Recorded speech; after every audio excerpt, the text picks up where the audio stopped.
भुज को छोड़ न मुझे सहारा किसी और संबल का, बड़ा भरोसा था लेकिन इस कवच और कुंडल का।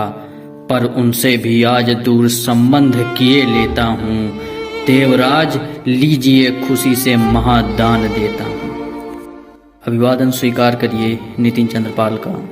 कृष्ण ने दुर्योधन को समझाया कि पांडवों को 5 गांव दे दो और युद्ध टल जाएगा। दुर्योधन राजी नहीं हुआ। कृष्ण जानते थे कि जिनके बल पर दुर्योधन युद्ध को उतावला है वो कोई और नहीं बल्कि कर्ण है। कृष्ण ने इस बार कर्ण को भी समझाया कि दुर्योधन का साथ छोड़ के अपने असली परिवार के पास लौट आए और पांडव बन जाए और राज्य भोगे। लेकिन कर्ण दुर्योधन की मित्रता को धोखा देने को सहमत नहीं हुआ।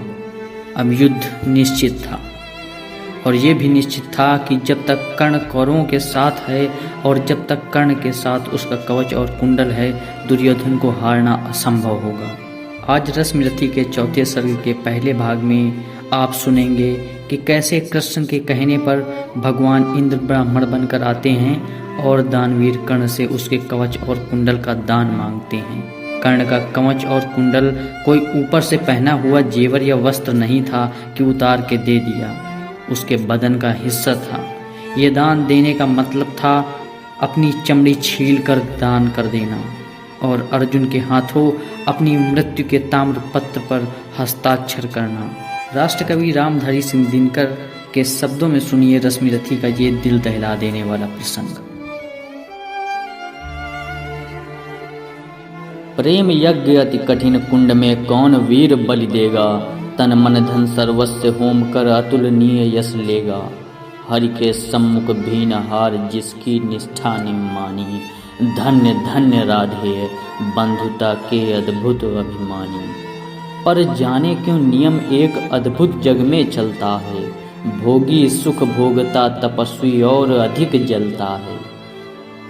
हरियाली है जहाँ जलद भी उसी खंड के वासी, मरु की भूमि मगर रह जाती है प्यासी की प्यासी। और वीर जो किसी प्रतिज्ञा पर आकर अड़ता है, सचमुच उसके लिए उसे सब कुछ देना पड़ता है। नहीं सदा भीषिका दौड़ती द्वार पाप का पाकर, दुख भोगता कभी पुण्य को भी मनुष्य अपना कर।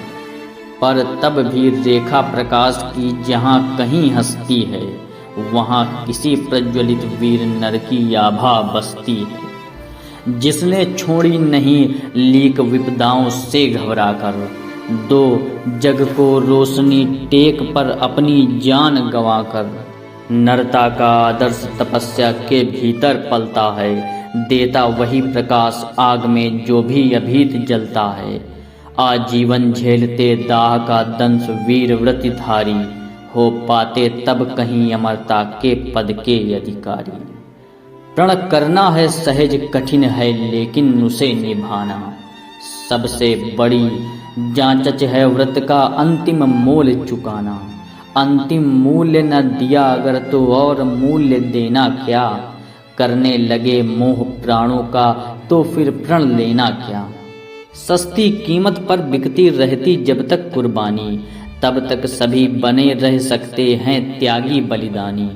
पर महंगी में मोल तपस्या का देना दुष्कर है, हंस कर दे यह मूल्य न मिलता वह मनुष्य घर घर है। जीवन का अभियान दान बल से अजस्त्र चलता है, उतनी बढ़ती ज्योति स्नेह जितना अनल्प जलता है।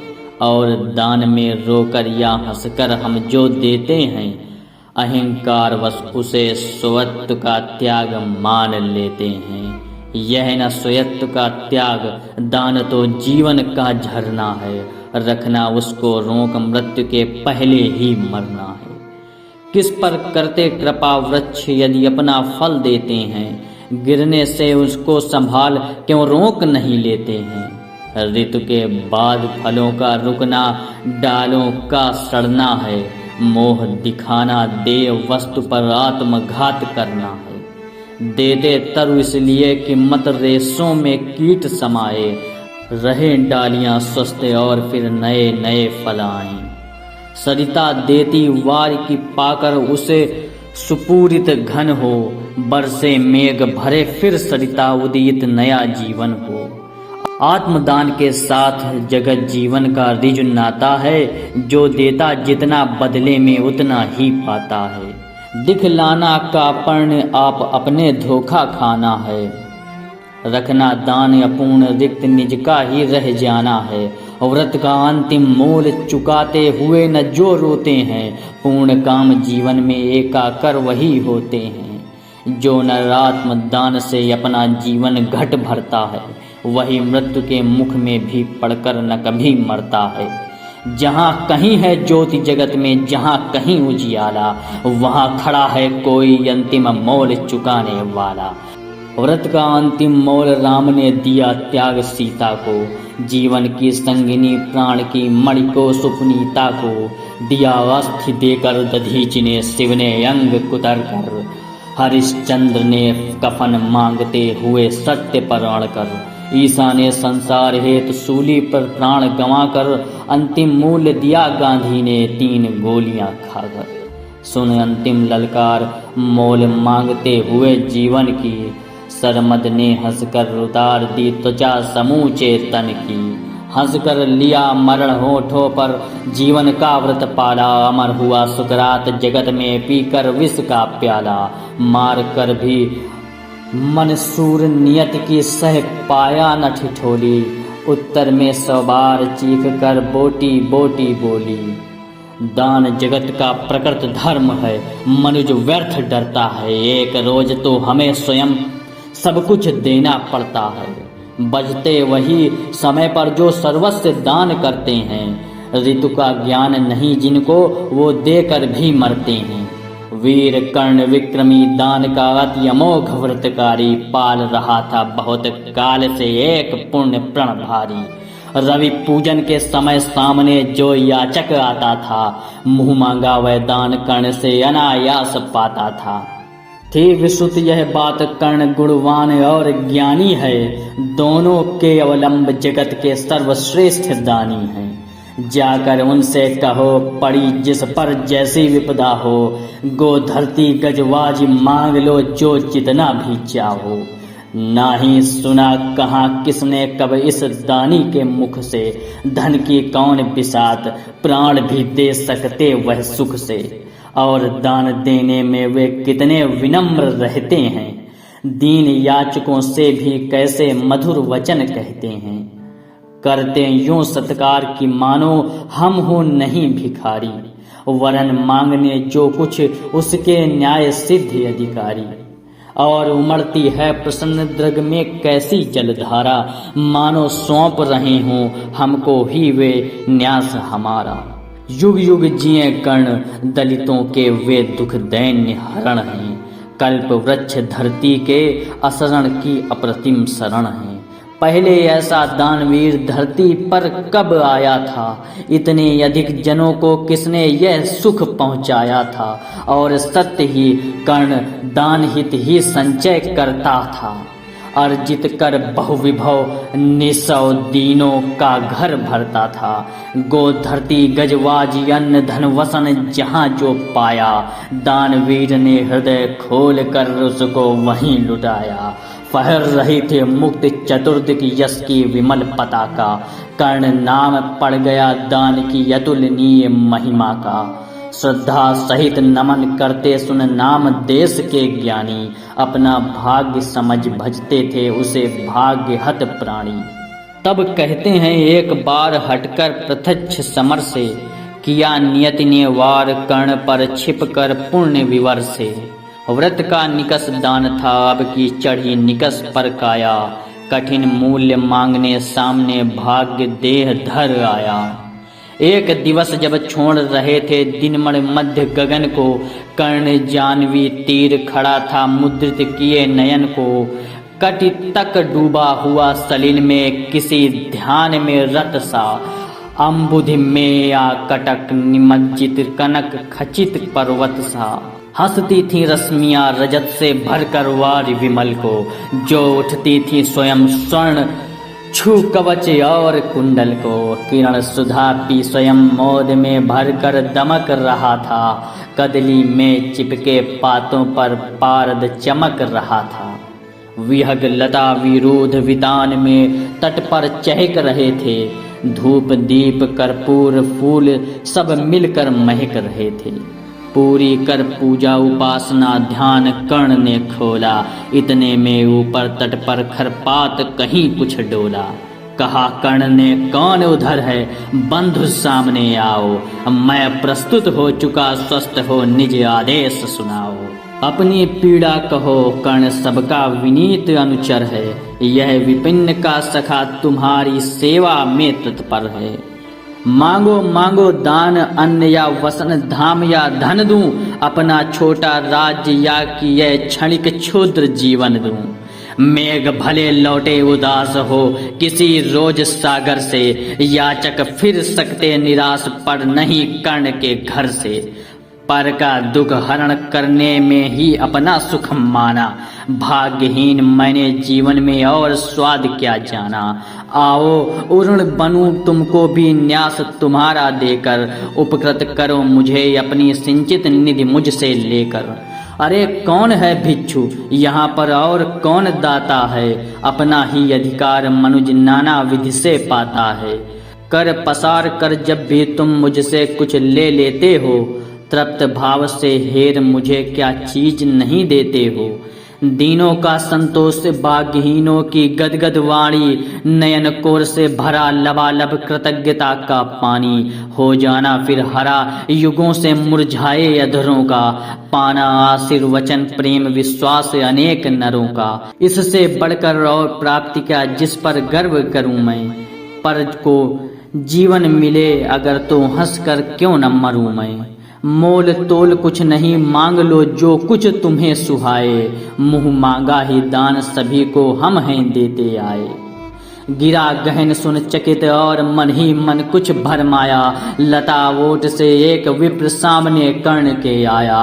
कहा कि जय हो हमने भी है सुनी सुकीर्ति कहानी। नहीं आज कोई त्रिलोक में कहीं आप सा दानी।